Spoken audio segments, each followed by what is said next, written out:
ista'tharta bihi fi ilmil ghaibi indak an taj'ala al-Qur'ana al-'azima rabi'a qalbi wa nura sadri wa jila'a khuzni wa dhahaba hammi wa ghammi wa an taqdiya hajati. InsyaAllah kita al-istighfar hajat, hajat-hajat yang baik kita pohonkan hadirat Allah dengan berkat nama-nama Allah yang kita baca, dengan berkat surah Al-Mulk.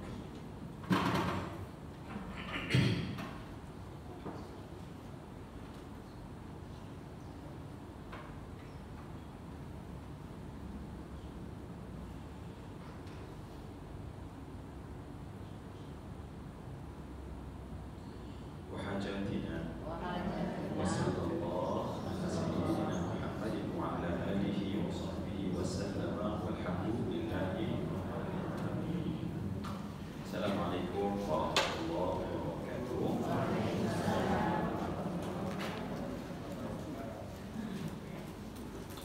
الفاتحة.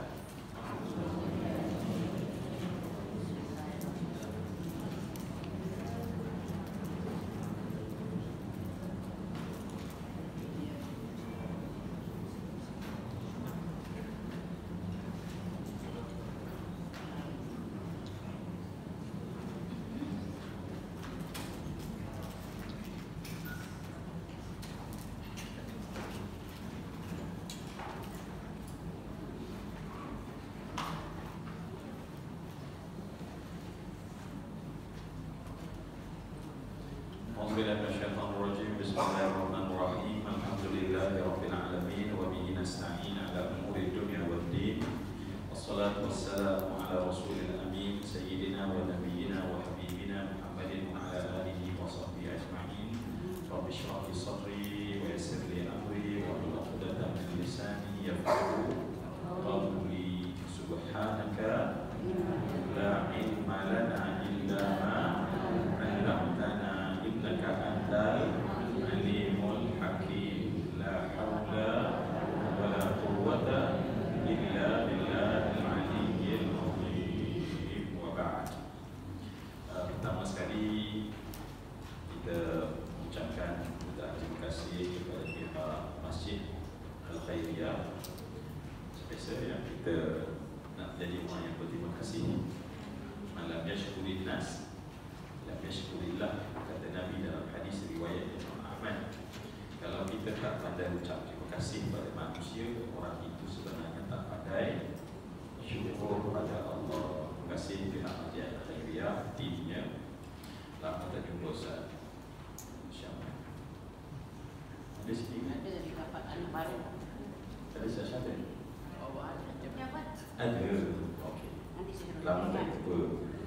Seterusnya semua rakan-rakan sahabat yang saya hormati, yang saya kasihi, yang hadir bersama dalam ke masjid, dan kemudian rakan kita yang mungkin follow melalui FB masjid tadi ya. Baik, alhamdulillah kita sambung perbincangan kita. Dan oleh kerana bila kita menghayati suratul Mulk ya, pertama sekali kita memang perlu menghayatinya kerana inilah pelaburan kita. Setiap kali kita membaca suratul Mulk, setiap kali kita mempelajari suratul Mulk, setiap kali kita memahami suratul Mulk, setiap kali kita akan ada tindakan kita daripada fahamnya kita terhadap suratul Mulk, maka dia adalah merupakan pelaburan kita untuk selamat di dalam kubur. Itu kita dah sebut dengan jelas ya, dengan jelas. Kita selalu menabung untuk masa tua, tetapi tua bukan penghujung kita punya perjalanan. Penghujung kita akan masuk ke alam yang lebih lama daripada alam tua, lebih lama daripada alam kita ketika kita tua, dan dia adalah alam kubur. Dan Nabi sebut suratul Mulk adalah merupakan pembenteng kita, penjaga kita, yang akan menjaga andai di sana datangnya azab kepada seseorang, maka suratul Mulk akan datang daripada arah depannya, daripada belakangnya, daripada kanannya, daripada kirinya, daripada kakinya, daripada kepalanya. Dan surah ini sangat menjaga kita. Jadi sebab itu kita harap kita menjaganya dengan penuh perasaan, ya, membacanya dengan penuh perasaan, memahaminya dengan penuh perasaan, ya. Bukan hanya sekadar baca, bukan sekadar hanya faham, bukan sekadar hanya hayati. Dan akan ada insya-Allah, ya, dan akan ada insya-Allah ada bentuk-bentuk amalan. Sebab tu kita berbincang ni perlahan-lahan, sebab kita nak supaya dengan sebab kita cuba perlahan-lahan menghayati apa yang ada dalam ayat terutamanya suratul Mulk ini, maka benar-benar menjadi penjaga kita, ya. Kita percaya pada apa Nabi kata, ihfazillah yahfazka. Jagalah Allah, Allah jaga kamu. Jagalah Allah kami pada hari ini adalah jaga Allah dengan kami membaca suratul.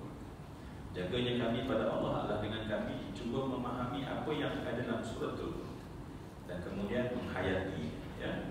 Sebab ayat pertama menurut ulama kita, sebab kunci kepada seluruh surah Al-Mulk dia ada pada ayat pertama, ya, pada ayat pertama yang kita mula dengan tabarakalladzi biyadihil mulk wa huwa ala kulli syai'in qadir.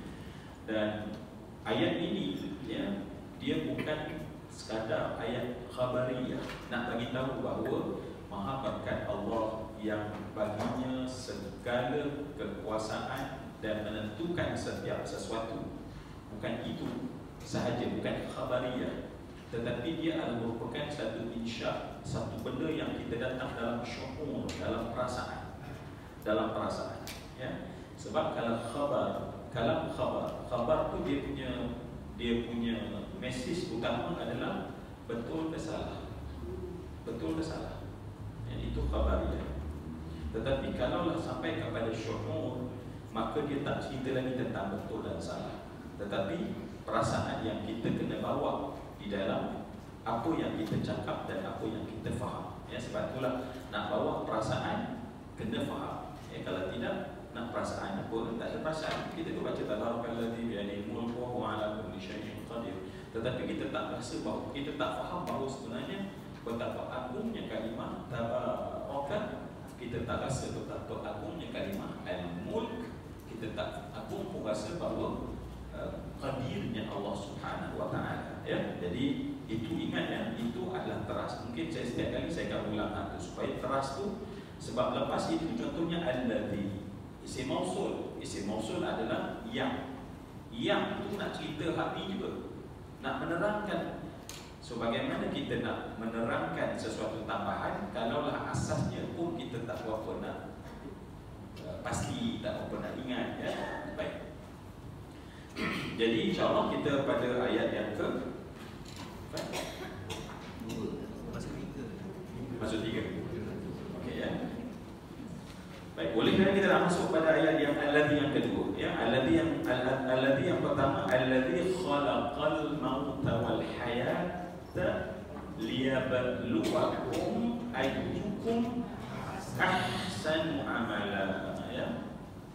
Alladzi khalaqal mauta wal hayata liyabluwakum ayyukum ahsanu amala. Baik.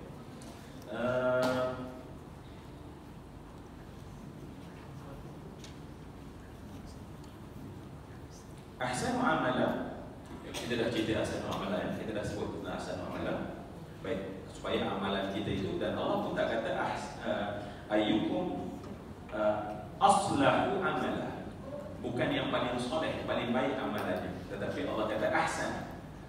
Allah menggunakan kalimah hasan, dan hasan ini merujuk kepada al-ihsan yang diterang oleh Nabi dalam hadis yang minggu sudah kita cukup bincang. Kita juga telah sebutkan, ya. Dan ini patut, baik. Ini juga ahsan amalan ini sebenarnya menjadi teras kita, sebab sesuatu benda yang ahsan mesti datang daripada satu benda yang berkat, ya. Saya nak supaya dalam majlis ilmu ni saya nak buat ahsan muamalah. Saya mendengar dengan cara ahsan muamalah. Saya cuba menyampai dengan cara ahsan muamalah. Saya solat dengan cara ahsan muamalah. So ahsan muamalah tu, ahsanu tu pada semua amalan. So pada semua amalan dia punya standard dia adalah ahsan, ahsan, ahsan. Kita berumah tangga, suami dan isteri, cara suami cakap pada isteri, dia mengambil pendekatan ahsan. Isteri bercakap dengan suami ahsan, anak bercakap dengan mak ahsan. Ya, tolong pecahkan itu dengan jelas. Ya, sebab kadang-kadang kita nampak dia secara konsep, tetapi kita tak pecah kepada okey, nanti aku di atas jalan raya aku kena mengamalkan ahsan. Ya, ahsan. Sebab ahsan ini kalau kaitan dengan maksud besar, bila kita buat, inilah dia penyelamat kita di alam kubur. Ya. So alam kubur ni prinsip dia adalah apa yang kita buat di dunia itu penentu nasib kita ketika kita mati. Dan apa keadaan kita mati itu keadaan kita di alam kubur. Dan bagaimana keadaan manusia di alam kubur menentu bagaimana dia dibangunkan di padang mahsyar.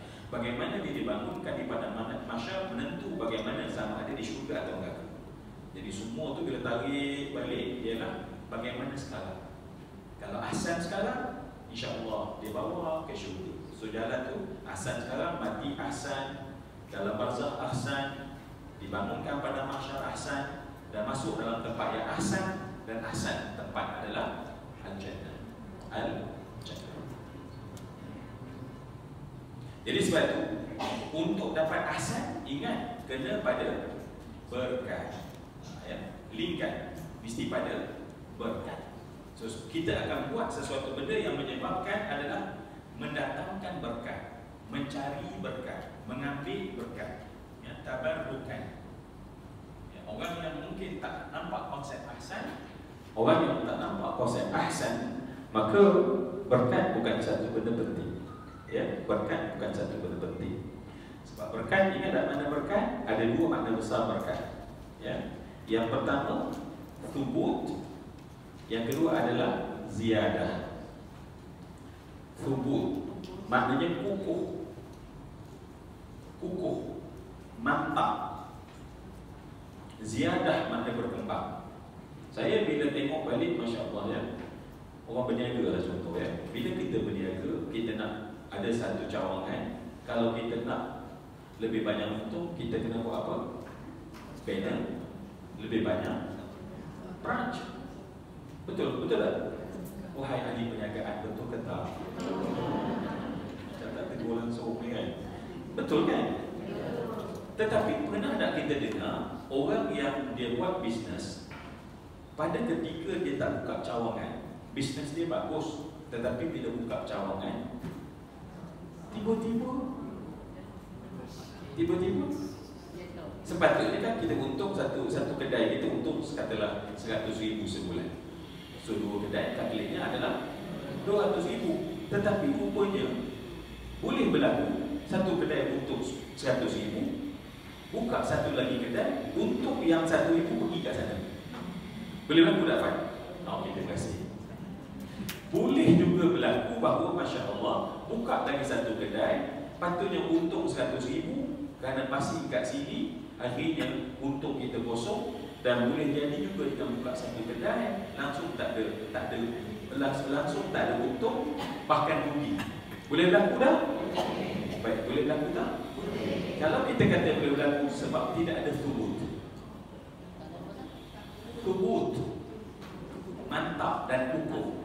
So kita buka cawangan dalam keadaan kita belum mantap lagi. Jadi saya nak cerita konsep saja. Berkat ni maknanya macam tu lah. Sebab berkat ini makna keduanya adalah ziyadah, bertambah.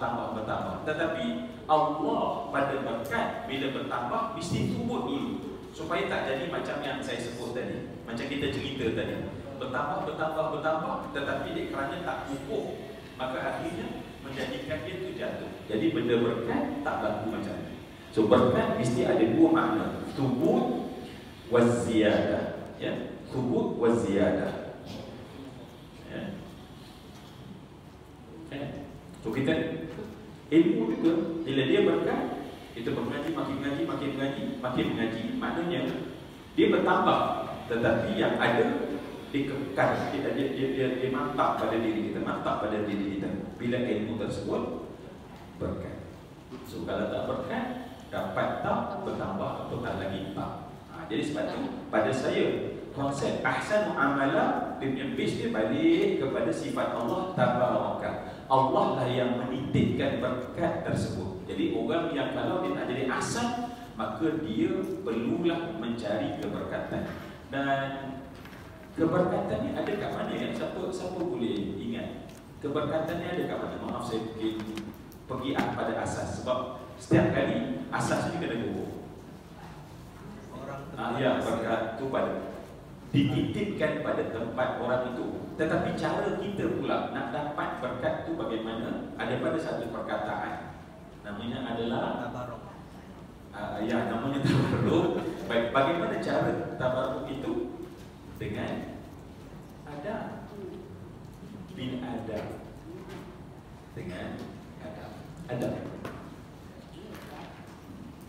Tetapi sebelum adab ada satu lagi. Benda tersebut adalah mesti benda yang dibenarkan oleh syarak lah. Itu prinsip asas lah. Tak orang terlupa kan, tu adab. Tiba-tiba apa hukum syarak kita tak jaga kan. Contohnya nak berkat makan kan, saya nak mengambil keberkatan pada makanan. Makanan tu nasi ayam saja, tetapi saya bukan nak dia punya nasi ayam tu, tetapi berkat yang Allah letak di dalam makanan tersebut. Sebab tu syarat pertama adalah halal dulu.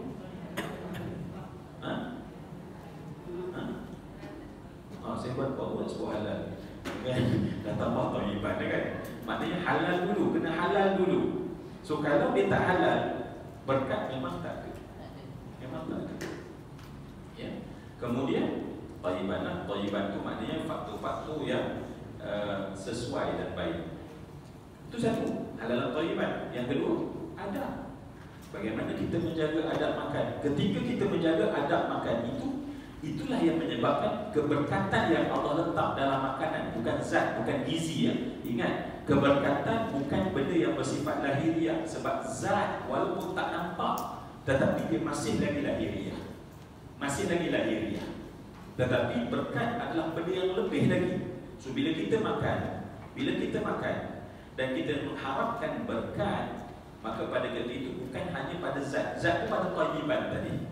Zat itu ada pada thayyiban. Thayyiban masih boleh ditengok mengikut apa saja alat. Adapun berkat tak boleh diukur ikut alat. Ya. Dan dia ada pada makanan, dia ada pada air, ya. Dia ada pada majlis ini, dia ada pada perhubungan kita, dia ada pada masa yang Allah bagi. Tapi siapa yang dapat? Siapa yang dapat? Orang yang ambil. Orang yang ambil baru dapat. Sebab ini yang berkat ini kerana terlampau melimpah ruah. Jadi manusia take for granted kita datang majlis ni dapat berkat. No.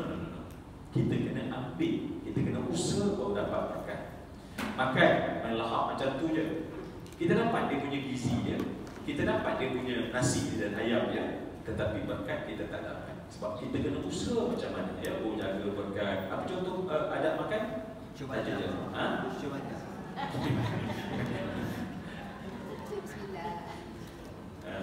Apa? Contoh kita just nak bincang supaya nanti jadi praktik kita. Makan apa ada? Paling tidak basmalah, ya basmalah, bismillah. Lagi? Doa insya-Allah, baca doa, sebab doa. Tangan kanan, kul biyaminik. Lagi? Ambil yang mimma yali, benda yang dekat dengan kita dulu, ya, dekat dengan kita dulu.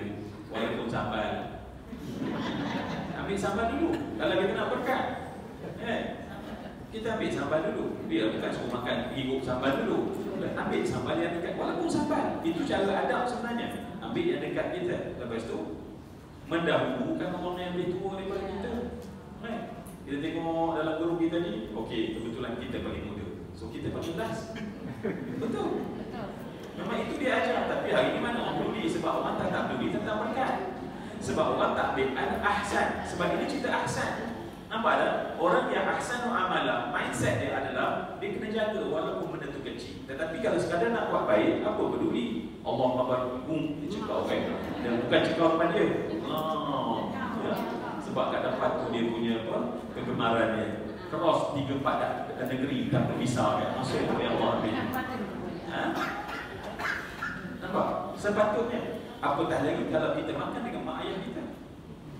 Adab kita jadi bertambah. Ya.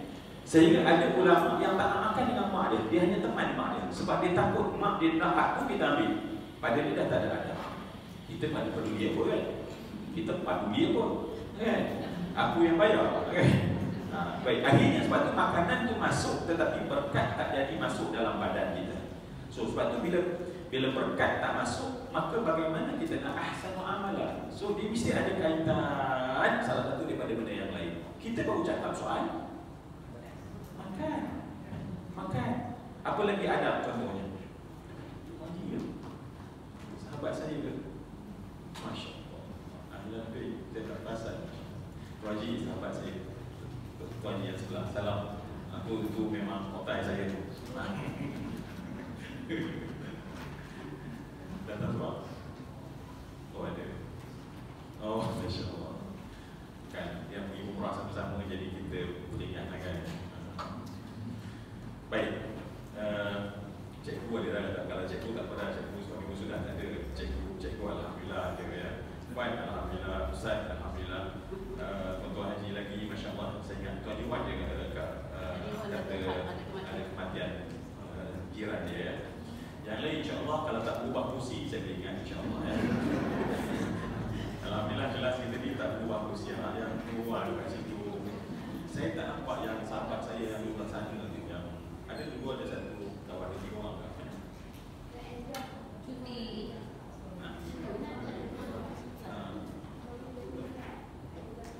Tak ada. Mana?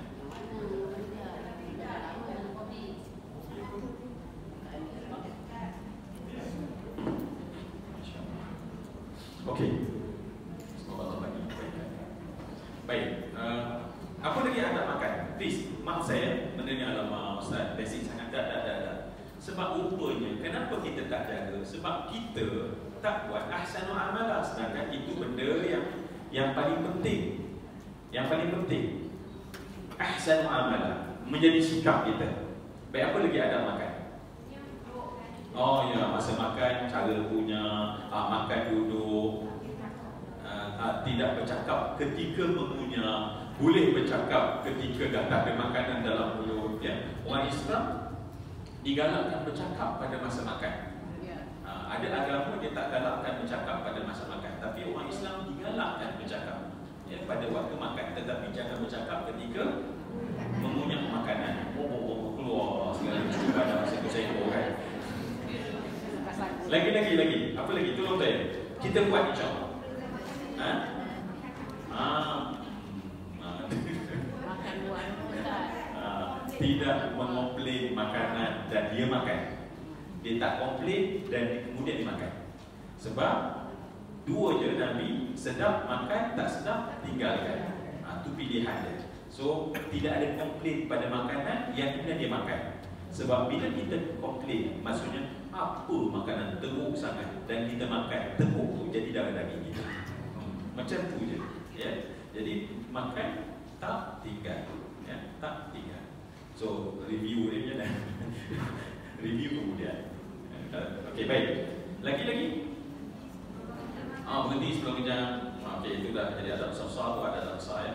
Maknanya berhenti apabila kita saya pernah berforum dan saya ada bercakap dengan seorang lah. Saya tak sangka lah masa forum ni kadang-kadang kawan macam-macam. Saya kata berhenti sebelum kenyang. Mungkin dia tak perasan ada hadis sebelum kenyang. Dia kata, Ustaz, bila bercakap nak berhenti sebelum kenyang? Dia kata, berhenti ketika kenyang. Saya pun jadi confused lah. Berhenti sebelum kenyang. So kita kena berhenti sebelum kenyang ke semasa kenyang? Macam mana kita nak tahu kita tak kenyang lagi? Rupanya secara saintifik kenyang ni adalah satu maklumat yang diberi pada akal. Dan dia biasanya delay beberapa persen. Dia delay. Jadi sebab tu kalau hanya dah rasa kenyang baru kita stop, maknanya perut kita dah lebih sebenarnya. Jadi Nabi ajar sebelum kenyang, maknanya pada masa tu perut kita dah full. Sebenar-benar perut kita dah cukup dah. Bila kita rasa kenyang, itu dah cukup lebih dah sebenarnya. Jadi kalau sebelum kenyang memang elok-elok. Masya-Allah, tapi itu masya-Allah ya. Tak tahu nak cakap lah. Bolehlah kalau makan di masa keluar negara dalam Afrika, makan makanan dia insya-Allah berhenti tak kenyang langsung pun. Tapi kalau balik ke Kuala Lumpur, ya Allah, makan tempoyak pula. Fatin pula, masya-Allah. Kan? Okey. Adab lagi adalah kalau kita makan secara jamaah, kita tak boleh tinggalkan jamaah kita. Itu adab. Ya, kita makan 4 orang, kita makan 4 orang dan kemudian kita main pelak saja. Itu tidak ada adab dalam makan. Ya. Kalau kita nak tinggal, kita kena jaga. Apatah lagi tuan rumah. Ni tuan rumah selalu terlepas Dia pun tak apalah, you all makanlah. No. Tuan rumah kena dia akhir sekali. Itu adab. Bila makan sekali, tuan rumah kena kelihatan akhir sekali. Bukan tetamu akhir sekali. Barulah tetamu kadang-kadang nak tambah lagi. Tetapi tuan rumah dah basuh tangan dah, masya-Allah Dah hantar mana teh menetih lah Allah. Mana dessert? Kawan baru nak makan hal yang main course ni kan? Main course. Jadi masya-Allah itu ada rupanya. Tetapi siapa yang akan buat, kalau orang yang buat barulah dapat berkat. Sebab tu kita katakan bahawa rupanya mindset menjaga adab, mencari berkat, itulah yang menyebabkan seorang itu jadi ahsanul amalan. Dan ahsanul amalan itulah yang bila kita praktik penyelamat kita ketika mati dan penyelamat kita di alam barzakh. So perlu dia macam tu je. Ya. Sebab benda ni memang kena tengok yang halus-halus. Masuk pula dalam majlis ilmu. Tu baru makan. Sebab itulah ulama dulu dia belajar 20 tahun, 8 tahun saja dia belajar apa yang dalam kitab. 12 tahun belajar tentang adab. Yang pertama sebab adab tu penting, yang kedua sebab adab tu banyak daripada ilmu tu sendiri. Hari ini kita hanya ambil ilmu tersebut, adab terpulang. Dan akhirnya ya, cakap tak ada adab. Ya, adab bercakap tak ada. Ya, kita bercakap dengan mak kita, tone kita lain berbanding dengan cakap dengan kawan kita. Ya, suami bercakap dengan isteri, tone dia lain. Isteri bercakap dengan suami, adabnya, tone nya lain. Ya, main boleh segah-segah, jegah-jegah. Kalau nak jaga adab, kalau tak jaga, memang bantai je lah. Dan akhirnya tak dapat berkat. Dan akhirnya bukan ahsanul amalah. Mindset ahsanul amalah takkan berlaku kepada kita. Kan? Bila kita bercakap, ini satu isu yang sekarang kan. Bila bercakap antara kita, suami dan isteri, adabnya, kita tak boleh cerita, tak boleh tunjukkan depan orang lain. Apa yang berlaku sekarang ni kan? Itu, semua kan rakam. Boleh. Dia cakap suami isteri pun lebih sangatlah. Kan? Terpaling sayang lah, terpaling suami, terpaling isteri lah. Sedangkan cakap itu adabnya adalah untuk suami dan isteri. Walaupun I love you, tetapi bila orang lain dengar, itu dah tak beradab sebenarnya. Ramai orang yang mungkin tak ada isteri, tak ada suami, dan dia rasa sesuatu dalam hati dia. Kan? Sebab tu saya pernah sebut banyak kali kan. Kenapa? Saya kalau nak minum pada program, saya akan cakap minta izin. Kenapa? Guru saya pesan, satu benda yang kita dapat, orang lain tak dapat, tapi kita seorang yang makan di depan orang, walaupun halal, tetapi berkatnya diambil. So tadi dalam konteks rumah tangga tadi, mentang-mentanglah kita dapat isteri, dapat suami, ya, yang puas hati sangatlah. Kemudian kita pun tunjuk-tunjuk ke orang. Ya. Satu dari segi syariatnya dia adalah dia merupakan aurat yang orang tak perasan. Ya, saya dah sebutkan benda ni kan. Dia adalah aurat. Aurat sebenarnya, I love you yang kita cakap pada isteri kita itu untuk dia, bukan untuk orang ramai, bukan untuk kemudian orang lain. Ya. Tapi ni hari ni problem kan? Hari ni problem sebab bila banyak like, banyak follow, bila banyak followers nak jual produk. Hari ni dunia ni duit je. At the end of semua benda adalah duit. Yang buat kerana duit. Walaupun konten Islami, ya. Kalau nampak macam tak Islami, orang tak suka sebab sekarang orang suka Islami. Jadi tunjuklah Islaminya dalam rumah tangga, tetapi dipaparkan pada semua orang dengan niat yang baik, tapi jalan itu tak dibenarkan. Adabnya tak ada. Sebab itulah saya dulu kan saya pun tengok orang kita selalu kata, orang tu datuk nenek kita ni tak romantik langsung. Kita tengok masalah kan romantik. Memanglah romantik, apa tak romantik? Dalam trade dia boleh romantiklah sangat. Nampak anak puji sangat romantik tu. Tetapi rupanya kenapa? Sebab orang tua kita belajar adab. Soal yang antara suami dan isteri tak payah pamer pada anak dan cucu, kan? Itu antara. Tetapi apa result dia? Dia orang macam mana? Rumah tangga dia orang bercerai mati, orang kata. Ni yang orang teramat romantis ni, belum apa-apa baru 5 tahun kahwin dah bermasalah. Nampak tak? Sebab apa? Mungkin berkatnya kita tak perasan, kita lepas pandang soal berkat. So sebab itu rupanya apabila kita nak jadi ahsan muamalah, balik tentang tabarakah, faham tentang makna berkat, kita jadi orang yang mencari berkat. Ya? Cuba bayang, banyak berkat. Ya? Masuk masjid ada berkat, ada adab masuk masjid. Barulah bertambah berkat kita duduk dalam masjid. Langkah kaki kanan, langkah masuk kaki kanan. Ya? Selawat kepada Nabi, baca doa sebelum masuk.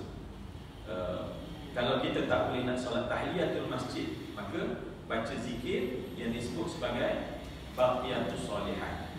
Baca zikir baqiyatus solihat. Sebab apabila ini juga satu benda yang tak ada, kadang-kadang orang terlepas adab. Di sini okeylah sebab ini kelas memang tak orang buat, tapi kalau di dewan solat tu, ketika sedang mengajar, aula bagi yang masuk adabnya adalah tidak solat tahiyatul masjid. Ini kadang-kadang depan ustaz dia. Terpaling abid lah dia. Nak jadi terpaling abid ni. Sedangkan Masya Allah, dia khutbah lain. Khutbah memang dia tak sama dengan majlis ilmu. Khutbah sebab zaman Nabi pendek saja. Dia ada satu tausiah pendek saja. Sebab tu ada orang yang Nabi suruh buat sembahyang tahiyat. Tetapi bila majlis ilmu kita masuk, memang kebiasaan kita memang kita tak akan duduk melainkan sebab majlis masjid ni memang kita tak akan duduk melainkan tahiyat terlebih dahulu. Ya, kecuali di Masjidil Haram tawaf itu lebih baik, tetapi haram di sini kan. So bila majlis ilmu adabnya adalah kita duduk supaya hormat majlis ilmu. Sebab ilmu ni kena dihormati. Ya, kita hormat ilmu tu dulu. Baik, maka kita baca zikir. Ini ditulis oleh para ulama, ya. Zikir baqiyatus solihat. Apa zikir baqiyatus solihat sebelum kita duduk? Sehingga dituliskan. Kalau orang tu memang dalam keadaan berwuduk, sebab katalah pengajian, dia tak sempat nak wuduk, rugi kalau terlambat, maka dia pun masuk terus, dia tak ada wuduk. Kalau tak ada wuduk, setengah kata kena baca 3 kali baqiyatus solihat. Kalau dia ada wuduk, memada sekali sebelum dia melabuhkan untuk duduk. Tetapi aula wuduk dia pada ketika itu untuk dia tidak buat tahiyatul masjid. Ya, apatah lagi dalam dewan tempat ulama. Orang sedang duduk pengajian, ya.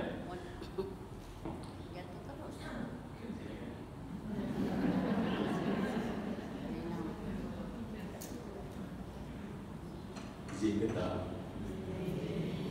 Sepatutnya zikir. Baik, apa itu zikir baqiyatus solihat? Ya, kata ulama adalah menyebut subhanallah walhamdulillah wa la ilaha illallah wallahu akbar la haula wa la quwwata illa billahil aliyyil azim. Satu. Kalau ada wuduk boleh duduk dah. Tu dengar kuliah. Ya. Dan kuliah pula adabnya adalah duduk kat belakang kan? Benar kat depan. Nah, adab ni soal adab. Memenuhkan belakang bukan? Tiang. Ya. Tiang. Memenuhkan tiang dan dinding. Memenuhkan tempat kipas. Itu ke adab dia? Hadapan. Tapi ada orang peduli sebab bukan konsepnya ahsan.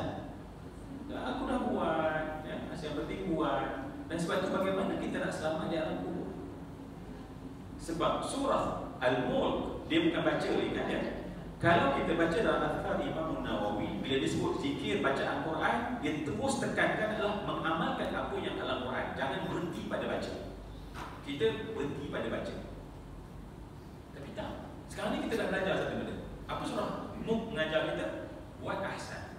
Cari berkat. Jaga adab. Itu benda yang kita kena buat dalam hidup untuk selamat di alam kubur. Untuk selamat. Tu saya kata ini adalah laporan kita. Ini adalah laporan kita.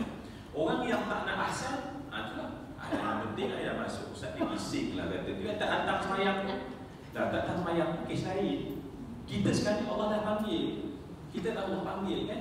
Bahkan bahaya kita ni. Berbanding orang tak datang apa dia? Allah kata, hal nunabbi'ukum bil akhsarina a'mala alladhina dhalla sa'yuhum fil hayati dunya wa hum yahsabuna annahum yuhsinuna sun'a. Allah ada menggambarkan bahawa tentang orang yang lebih rugi ialah orang yang bukan orang tu wa man adlamu mimman dzukira bi ayati rabbih thumma a'rada anha wa man adlamu mimman dzukira bi ayati rabbih thumma a'rada anha. Orang yang lebih bahaya ialah bukan orang yang tak dengar peringatan, tetapi dia diberi peluang untuk mendengar peringatan tapi dia menolak peringatan. Itu lebih orang yang lebih zalim. Allah kata wa man adlamu mimman dzukira bi ayati rabbih thumma a'rada anha. Jadi orang yang kalau dia tak nak dengar peringatan itu orang zalim. Tetapi orang yang macam kita ni dah dengar peringatan tetapi tak nak mengambil, itu Allah kata Allah lebih zalim. Ya. Jadi sebab itu apa yang kita dapat dengan suratul Mulk membetulkan sikap, ya, membetulkan sikap. Dan akhirnya inilah yang menjadi teras perjuangan Nabi. Ya. Sebab tu Nabi kan saya ada cakap, saya buat buku yang saya tulis, Nabi tak suruh kita buat baik, ingat tu ya. Nabi tidak suruh kita buat baik kan. Ingat kan?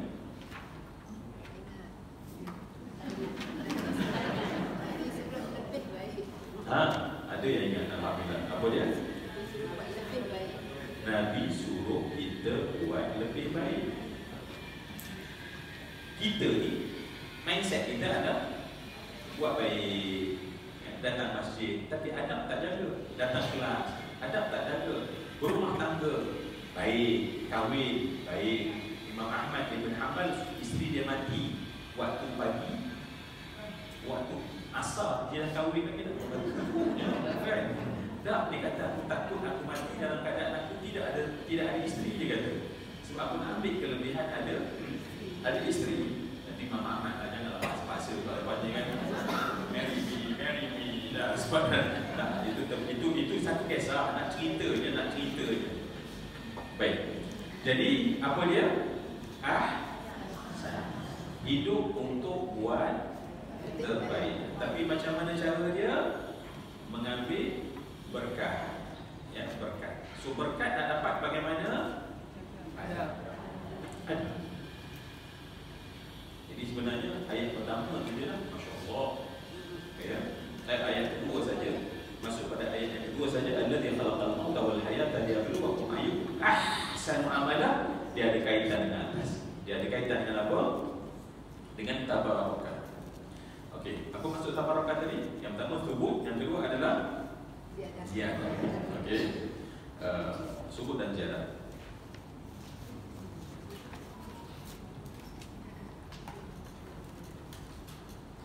Kerana yang memberikan berkat adalah Allah. Kerana yang memberi berkat adalah Allah.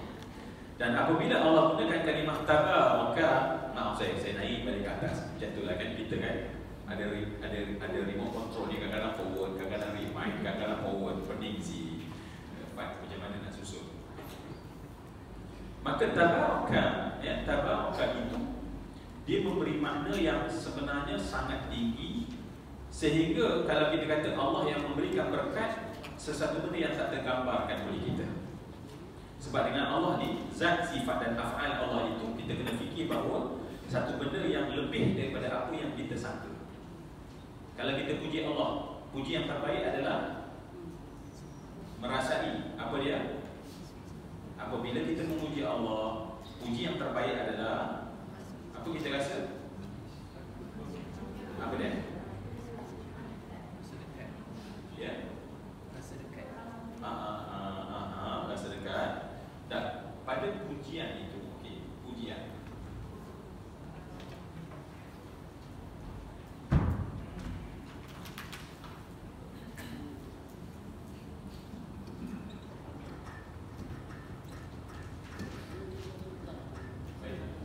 Apa dia?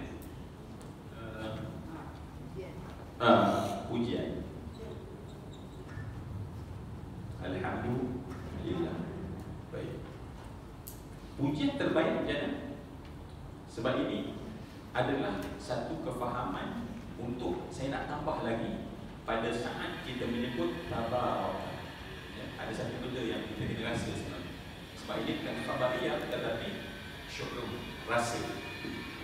So, bila kita sebut segala puji bagi Allah, nanti kita sebut ni maha berkat Allah. So dia akan ada satu benda yang sama. Bila kita sebut bagaimana yang terbaik, kita nak merasai segala puji bagi Allah. Bagaimana yang terbaik?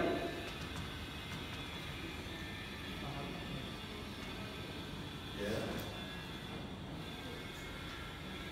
Boleh dapat apa yang saya cuba tanya?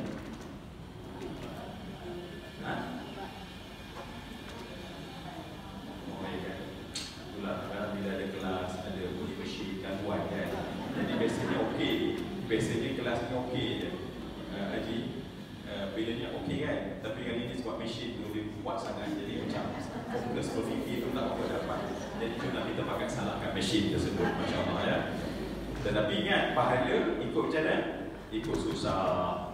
Jadi kena nak konsentrate tapi ada gangguan, pahala kita dikejut naik dia punya nilai di sisi Allah Subhanahu Wa Taala. Ya, ada orang tu give up je. Okey baik.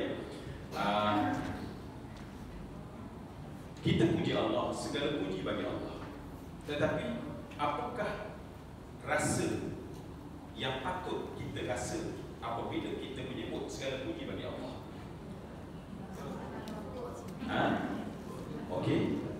Rasa syukur, okey, rasa syukur.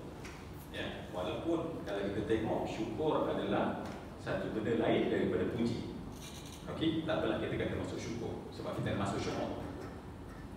Okey. Lagi. Nampak nikmat. Okey, jadilah. Saya mudahkan sajalah. Sebab mesin dah tak bunyi, jadi adalah peluang saya nak mencelah. Okey, apa dia? Saya dah pernah buat contoh ni kan? Kenal kan? Kenal? Ya. Kenal kan? Ini Fauzi Ahmad. Datuk apa? Fauzi Datuk Ahmad. Fauzi ya. Bisnes dia ya. Di Selangor ni masya-Allah ya, dan saya sempat hubung tadi. Dalam akaun dia ada 1 juta. Baik. Saya sedang buat apa? Saya sedang memuji Datuk kan? Nampak tak pujian saya? Nampak ke tak? Nampak. Tapi Datuk rasa apa? Nampak muka berubah. Kecil hati nampak. Nak live group dah ni. Sebab bukan Datuk ni Tan Sri. Kenapa panggil aku Datuk? Aku Tan Sri pun. Saya kata bisnes dia ada cabang satu Selangor. Bisnes saya satu cabangan yang ala satu Asia Tenggara. Nampaklah kecil hati nampak. Saya sebut 1 juta, duitnya ada 5 bilion. Sebab itu pujian kepada Allah. La nuhsi thana'an 'alaika kama athnaita 'ala nafsik. Kita kena sedar bahawa sebab bila kita puji kan, sebab kita rasa kita nampak dia cantik, kita nampak dia baik, kita nampak dia pandai, ikut kita punya kadar. Tetapi bila memuji Allah, kita kena sedar bahawa kadar kita itu kecil berbanding apa hakikat yang sebenar bagi Allah Subhanahu Wa Taala. Baik, jadi pujian yang terbaik adalah merasai bahawa pujian kita tak cukup baik berbanding dengan kesempurnaan dan kemuliaan Allah. Itu maksudnya. Kalau orang tanya apakah pujian yang terbaik, merasai bahawa pujian yang kita bagi itu tidak cukup sebenarnya berbanding dengan kemuliaan dan keagungan Allah Subhanahu wa taala. Boleh dapat? Baik. Benda yang sama bila kita sebut tabarakalladzi.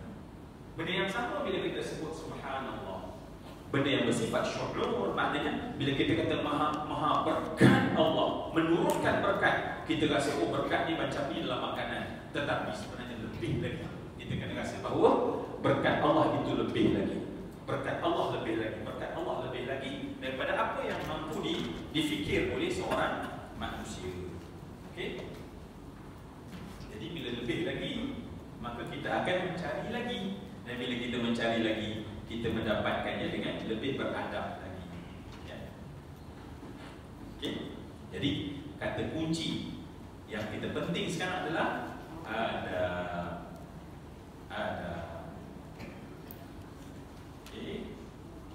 Okey. Maka di sanalah adanya akhirnya lahirnya ahsanul amalah. Sebab itulah yang mendapatkan, sebab adab tu adalah bagaimana tata cara kita untuk melakukan. Adab ni adalah tata cara yang kita patut lakukan. Orang tak beradab, dia tak peduli. Kanan kiri masuk masjid, dia tak kisah. Nak duduk, tak duduk, tahiyah, dia tak peduli. Ya, itu sebab tu adab, dia tak dosa, dia bukan soal dosa. Tetapi sejauh mana nilai untuk menambah tinggi berkat amalan sesuatu yang dengan sebab itulah kita mendapat keberkatan. Ya. Dan sebab itulah yang kita sangat harap, ya Allah, dalam majlis ini kita dapat sama-sama menjaga dia punya adabnya. Okey. Baik. Kemudian barulah Allah Subhanahu wa taala menyatakan alladzi. So, setelah yang pertama alladzi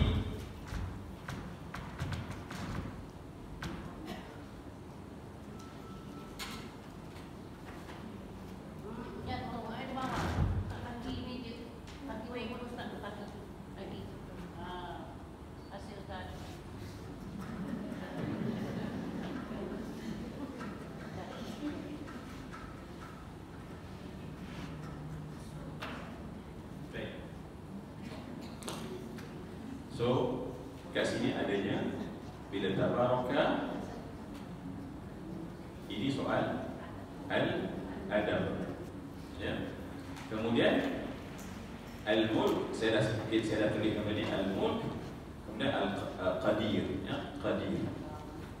Al-mulk ini merujuk kepada Allah yang Maha berkuasa, yang di sananya adanya kekuatan, sifat-sifat Allah, gagah, perkasa, segala sifat yang ada dalam sifat-sifat Allah menunjukkan bahawa Allah itu berkuasa. Maka ada pada al-mulk. Sebab tu alif lam ini sebenarnya adalah alif lam istighraq.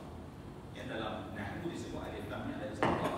Istighraq bermaksud segala kekuasaan, bukan separuh kekuasaan. Sebab setiap orang makhluk dia ada separuh kekuasaan, tetapi bukan semua kekuasaan.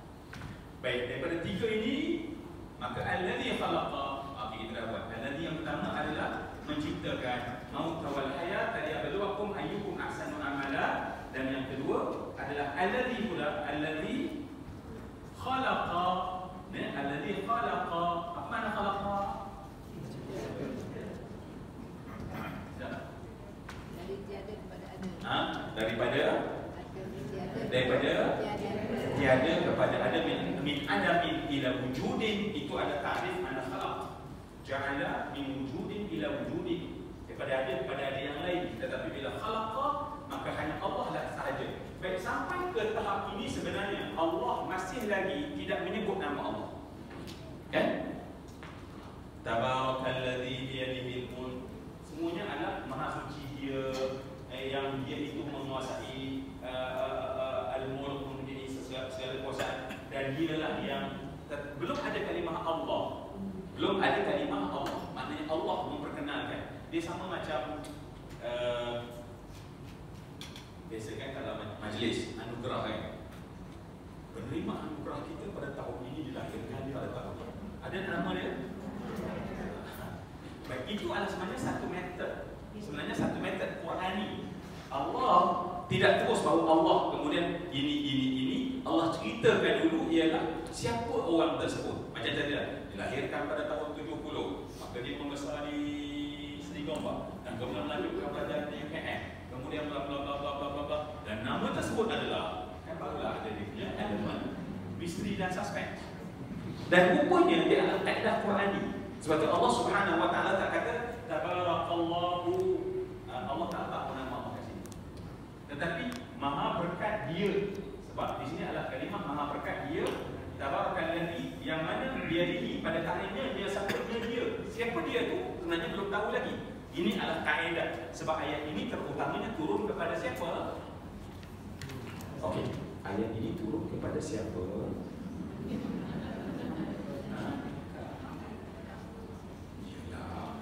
Turun memanglah melalui Nabi, tapi kepada siapa? Okey, ayat ni ayat apa? Makkiyah. Turun kepada siapa?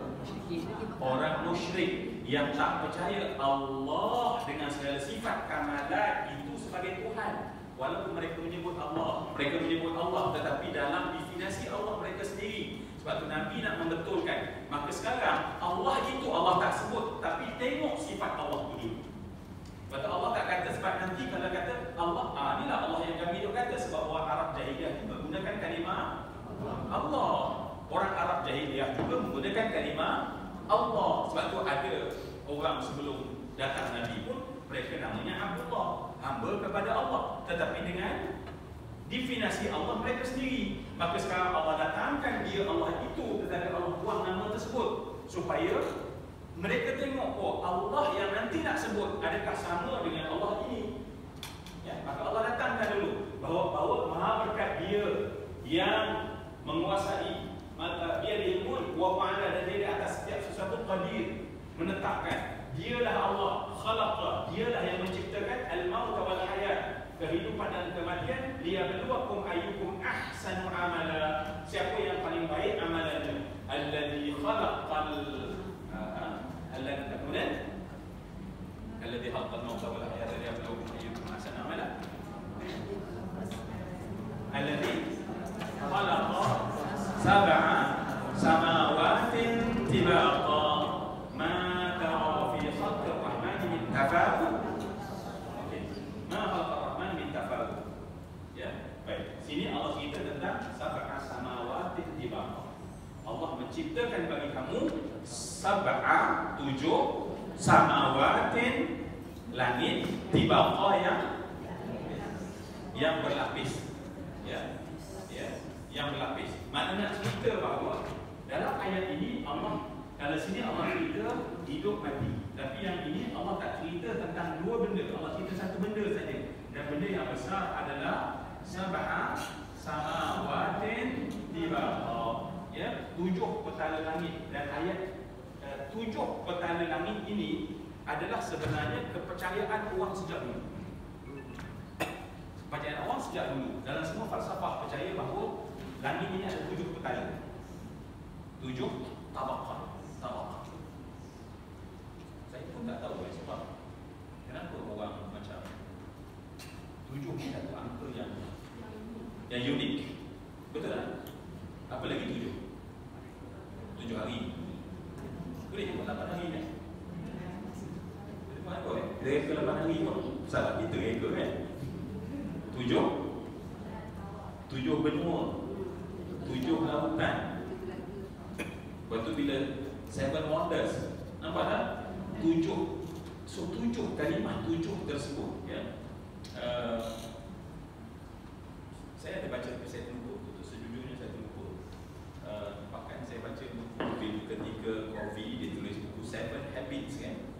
Dia tulis 7 Habits. Dia justify kenapa dia kata 7 Habits. Walaupun lepas tu dia tambah habit ke-8, dia tambah habit ke-9 sebelum dia mati. Tetapi dia tulis kenapa dia sebut 7, kenapa dia nak 7. Sebab rupanya 7 ni ada satu miracle. Ini menurut dia orang ya, ini menurut mereka. Jadi sebab tu ketika ayat ini turun, bahawa orang-orang Arab juga percaya bahawa langit yang di atas mereka itu ada lapisan-lapisan yang lebih besar. Maka Allah Subhanahu wa taala meminta kita pada saat ini ketika turun ayat tersebut untuk buat apa? Menggunakan akal. Ya, ingat sumber hukum, sumber ilmu terbagi pada dua. Ingat tak? Yang pertama,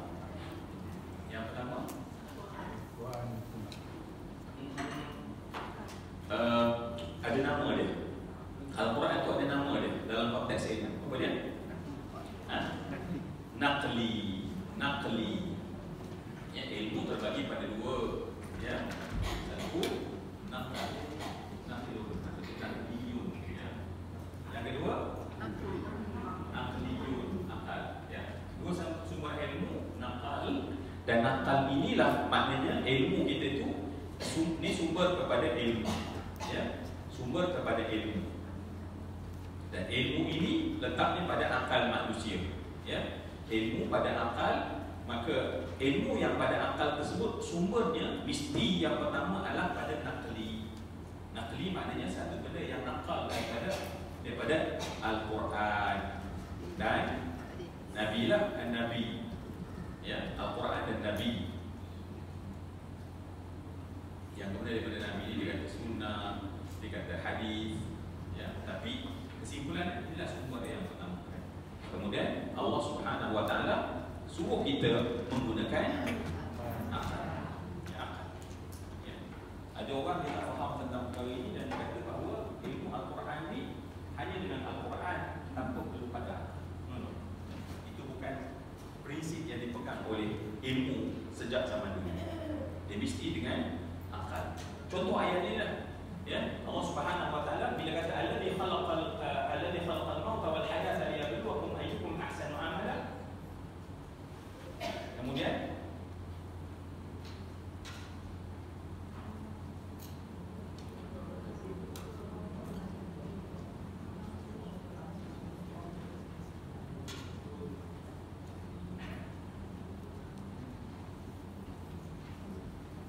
okey, masya-Allah ya. Wahwal aziz, patutlah saya tak terlupa dengan alladhi, macam tak kena sama dengan sebab ada satu benda lagi yang saya terlupa, masya-Allah ya.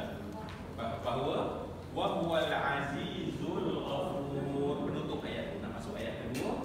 Penutup ayat itu adalah wahwal azizul ghafur. Maaf saya, masya-Allah. Patut kenapa alladhi yang kedua tu payah nak jumpa sebab terputus. Ya. Terputus ya, wahwal azizul ghafur. Baik, dalam ayat ini Allah Subhanahu Wa Taala ahsanu amala, ya. Bukan tentang ahsanu amala. Allah Subhanahu Wa Taala bercerita tentang al-maut wal hayat, ya. Al-mauta wal al-hayat, kematian dan kehidupan untuk kamu siapa yang ahsanu amala, dan kemudian untuk mati dan hidup yang mana kamu itu akhirnya akan melakukan amalan yang terbaik. Bahawa Allah itu sifatnya adalah yang pertama apa dia? Aziz, ya? Aziz. Yang kedua adalah baik. Kalau kita tengok dua ayat ini, apa yang kita faham? Pertama sekali, please, ini perbincangan ya. Bila kita nampak ayat ini, wa huwal azizul ghafur. Azizul ghafur. Bila kita tengok kali pertama, apa yang kita nak sebut dulu? Maha berkuasa, maha mengampun. So apa pertama sekali? Apa pertama sekali yang datang dalam fikiran kita bila kita tengok, oh, Allah sebut namanya bagi orang yang ahsanu amala ini daripada mati dan hidup tadi. Baik, dia adalah ini sifat Allah, Al-Aziz Al-Ghafur. Apa pertama sekali? Please, cakap je. Apa yang kita yang ni saya nak buat first. Sebab Allah tak sebut satu sifat, tapi Allah buat dua sifat. Apa yang pertama sekali?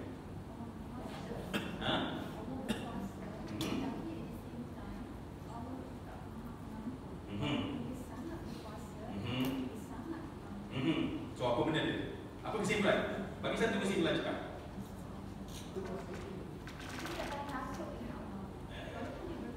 Okey, itu dia punya result ya. Apa kesimpulan ilmiah pertama? Bahawa Allah bagi tahu dua sifat bertentangan. Dua sifat yang bertentangan. Apa bertentangan? Seorang, sebab ada orang dia berkuasa dan ada orang bila dia berkuasa jarang dia jadi seorang yang pemaaf. Orang kan? Kita tengok manusia lah, kita tengok manusia. Bila dia pemaaf, biasa dia tak ada kuasa. Sebab tu bila tak ada kuasa, paman baik. Tetapi bila dia ada kuasa, Masya Allah, macam kenal. Tapi orang lain pun, kan? Sebab manusia macam tu.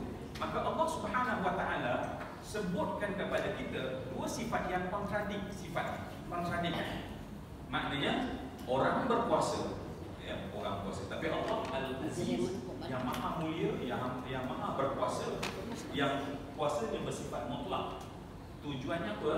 Untuk bagi tahu bahawa apa saja amal kamu, sebab dia punya itu adalah amal, maka Allah akan balas. Allah akan balas. So Allah Subhanahu Wa Taala menggunakan sifat Allah yang bersifat apa ini dulu? Yang ada dua sifat yang ancaman atau disebut sebagai tanzil. Maka Allah, sebab manusia ni dia kena ada dua sifat.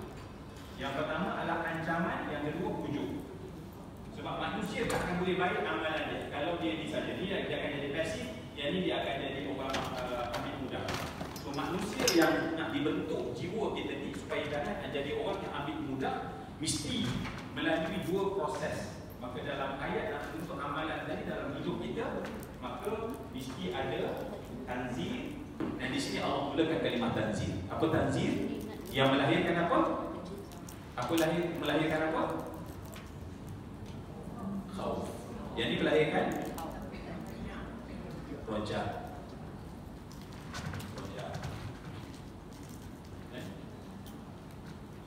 mesti ada satunya. Roja tadi. Baik juga. Roja.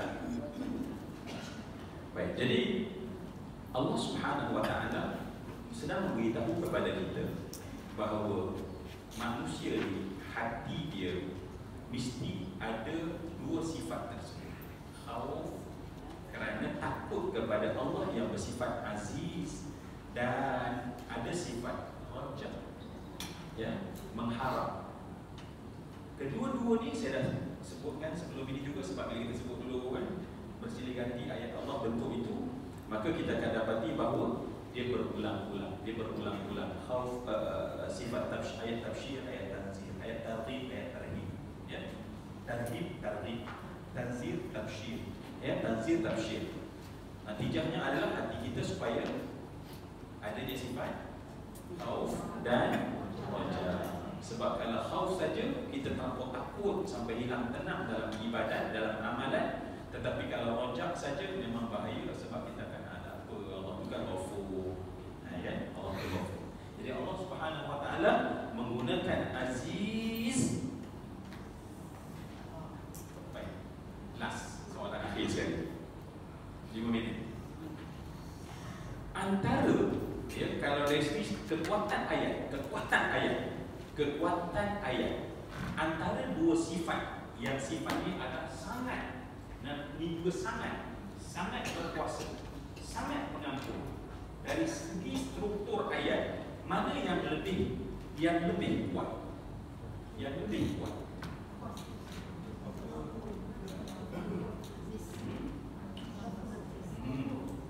Baik. Aziz daripada fahim. Dalam bahasa Arab kita kena letak timbang. Ghafur daripada fahim. Aziz daripada fahim, ghafur daripada fahim. Dalam bahasa Arab, kedua-dua ini adalah menunjukkan bersangatan. Tetapi ini lebih bersangatan berbanding ini. Jadi nak beritahu kepada kita apa dia? Dalam dua penekanan antara khauf dan raja, bahawa sebenarnya Allah nak beritahu bahawa Al-Ghafur Allah itu lebih besar.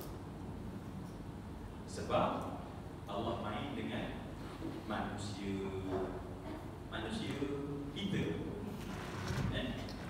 sebaik mana kita,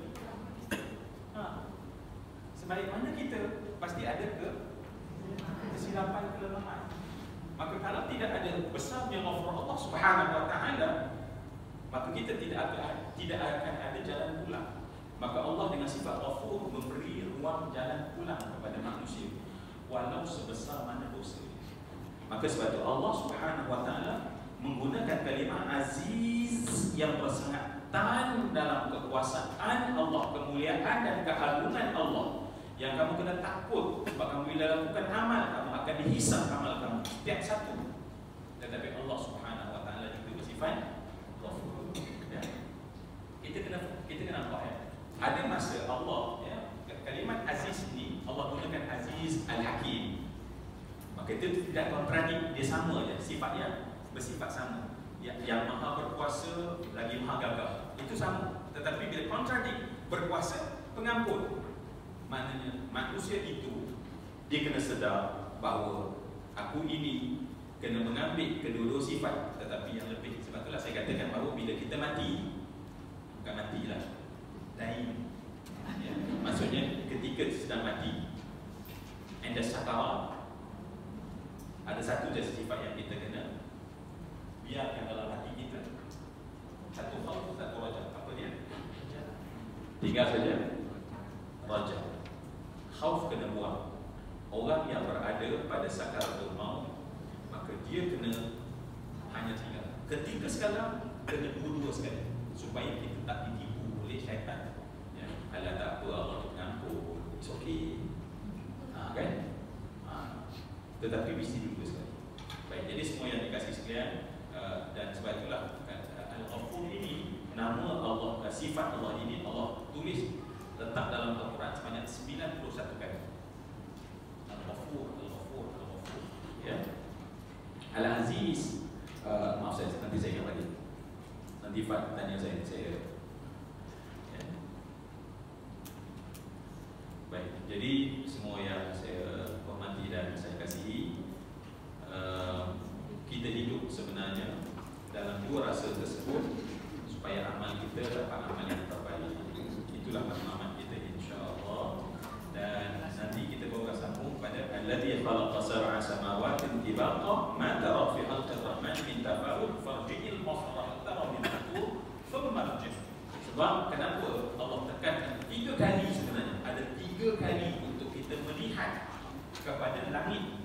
Ya, tiga kali Allah suruh kita melihat pada langit. Maknanya Allah menekankan manusia penggunaan akal. Kita cuba kita dalami insya-Allah pada perbincangan kita pada masa akan datang. Insya-Allah. Baik, cukuplah sekali itu pertemuan kita pada hari ini. Jutaan terima kasih di atas kebersamaan kita sampai ke penghujung. Semoga Allah Subhanahu wa taala membantu kita,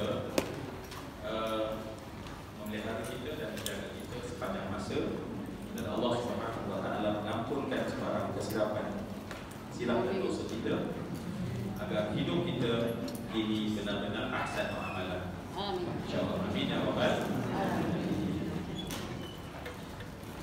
Wabillahi taufiq wal hidayah.